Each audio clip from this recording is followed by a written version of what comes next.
Oh, living the good life in Qatar. Welcome, guys. Hey guys, and in this video we're going to talk about one of the smallest countries in the world, but it has the highest per capita income in the world. We're going to talk about Qatar and its capital, Doha. Where's Qatar located? It's located on a peninsula in the Persian Gulf. Its area is 11,500 kilometers, which is about half the size of the state of New Jersey. The population of the country is 2.8 million people, and the population of its capital, Doha, is 956,000 people.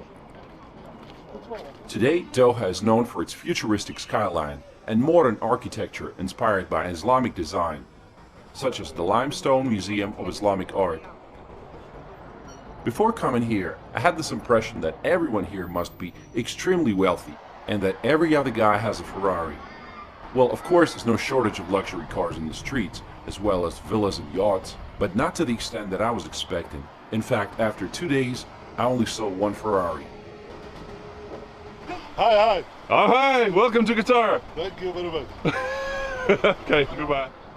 The locals here make up about 15% of the population, while the remaining 85 are foreign workers. The population is growing rapidly. High salaries in the oil, tourism, and construction industries are attracting a lot of foreigners.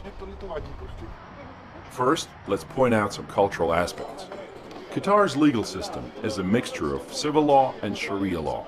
For example, adultery is punishable by 100 lashes. Wow, that must hurt. In some cases, Sharia-based family courts treat a woman's testimony as being worth half that of a man. Also, polygyny is permitted.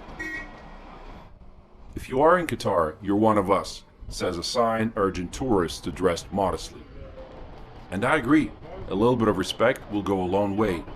Foreigners should avoid public displays of affection, and women should keep their shoulders and knees covered. Alcohol consumption is limited, and it's limited to some 5-star hotels that are allowed to sell it. This hotel, Sheraton Grand, with a distinct pyramid shape, was the first 5-star hotel in the city, built all the way back in 1979. Today, the business district of Doha, the West Bay area, looks futuristic, and is best seen from Corniche promenade. This spectacular promenade stretches for 7 kilometers along the crescent-shaped bay. You can take a boat ride in the traditional dough boat. Should be fun. But surprisingly, the streets feel so empty. Why is that? I think it's because the city was designed for motorists. You either drive here or you use a taxi. Pedestrians are clearly not the biggest priority. To cross the road sometimes you have to wait for like 5 minutes for the traffic light to change. It's kind of frustrating.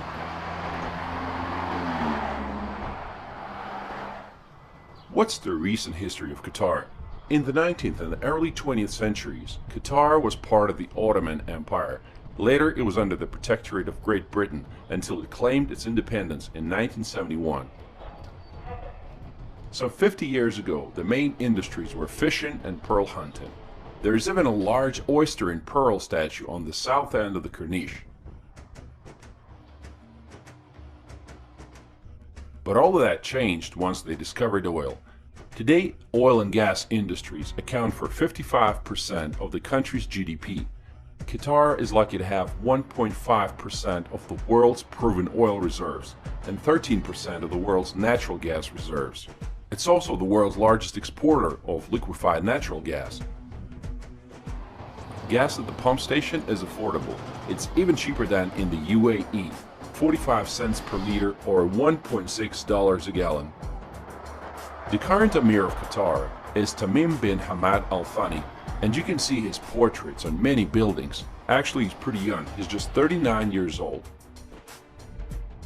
Those who are interested in the world news are probably familiar with Al Jazeera News Network, but few know that it was founded here in 1996 by the Qatari government.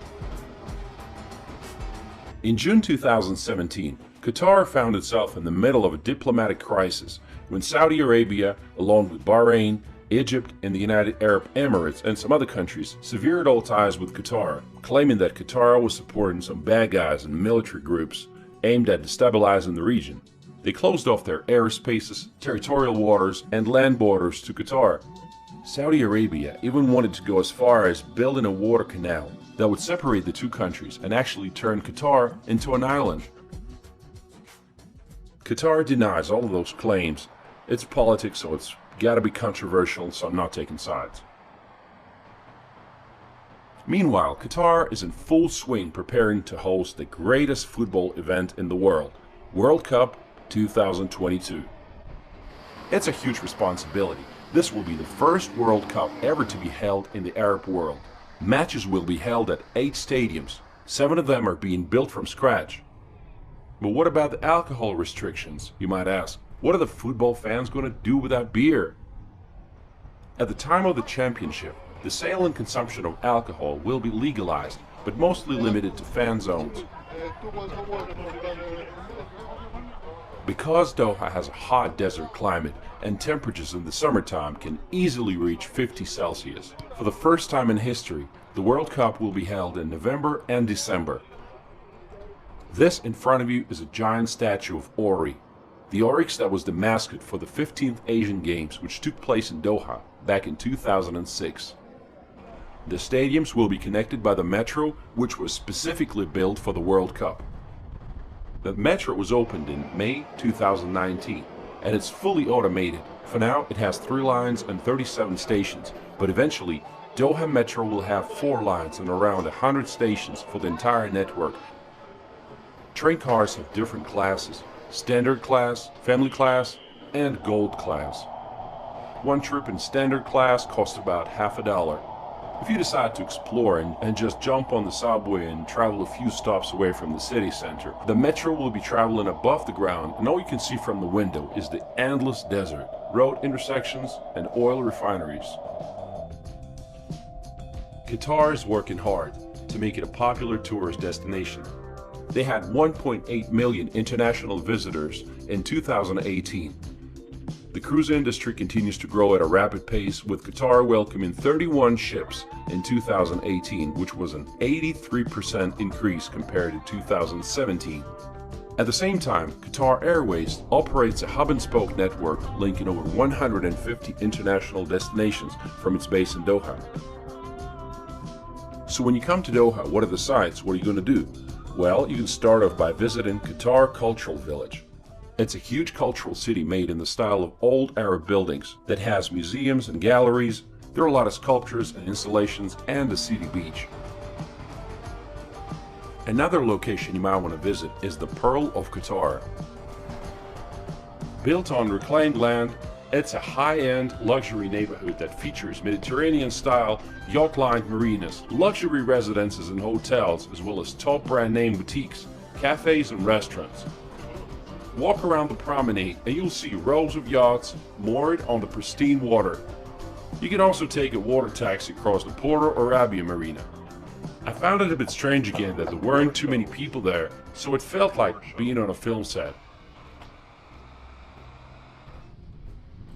The cool thing about this island is that it will feature the world's largest district cooling plant. It's going to be a 130,000-ton district chilled water plant that will serve the cooling needs of all buildings on the island.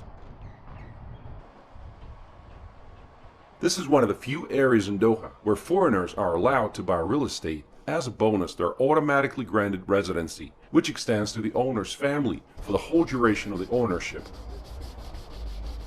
How are you? Good, good.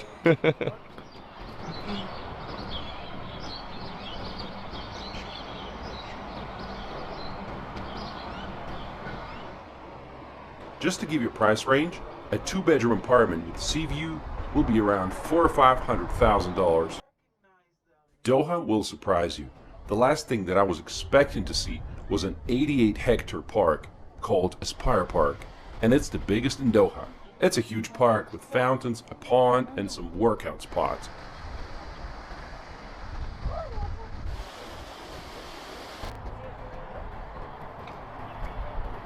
Hi, welcome to Qatar. It's a wonderful place we're here, okay? So you can enjoy a lot here, okay?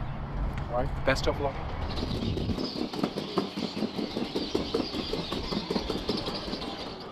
In the evening, it's a good idea to visit some traditional markets like Soug Waqif. Hello, welcome to.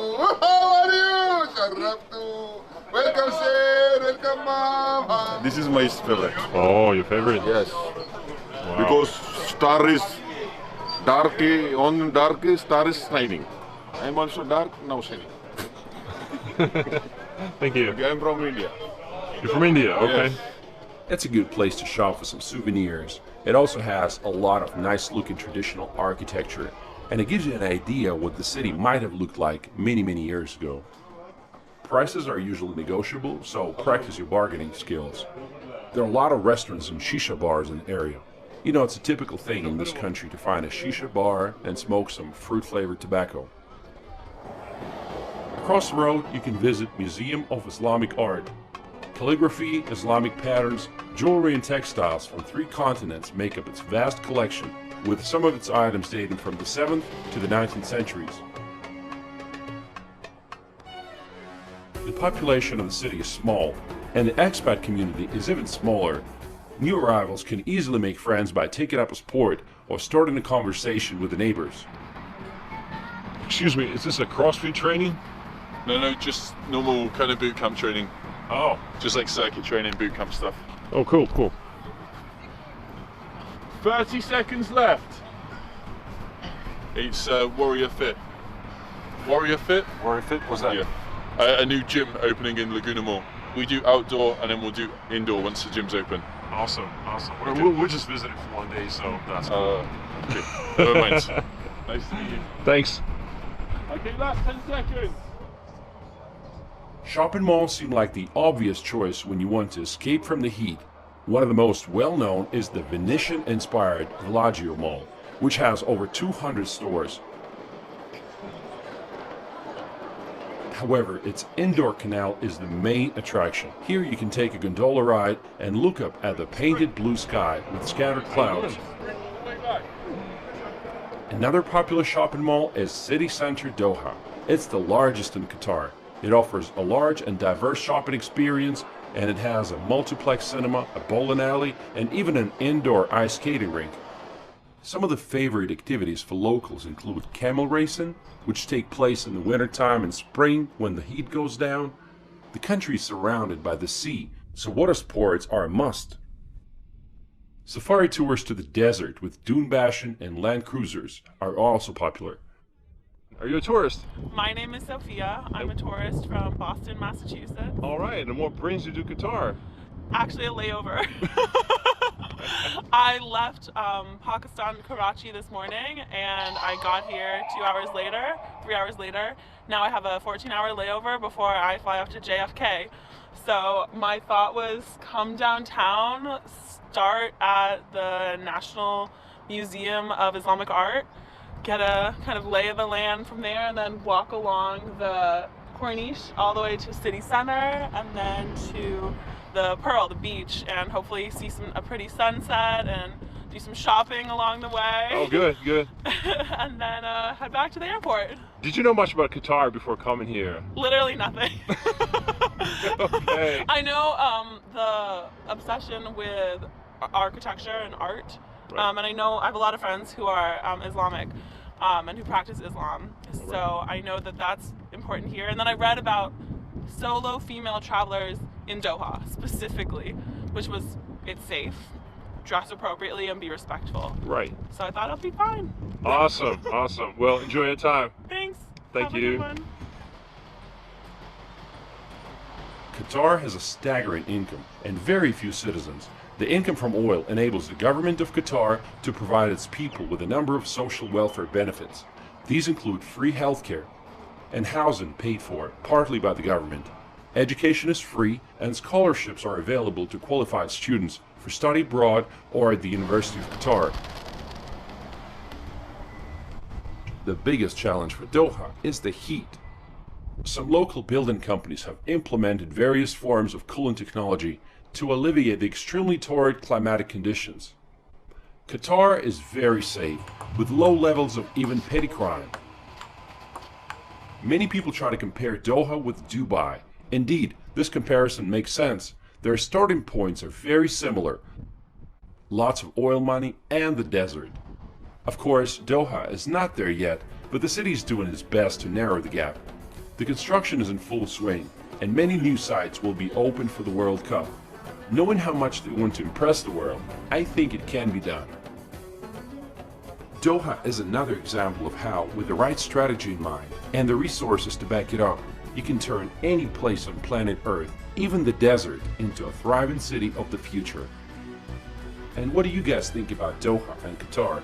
Let me know in the comments. Thanks for watching.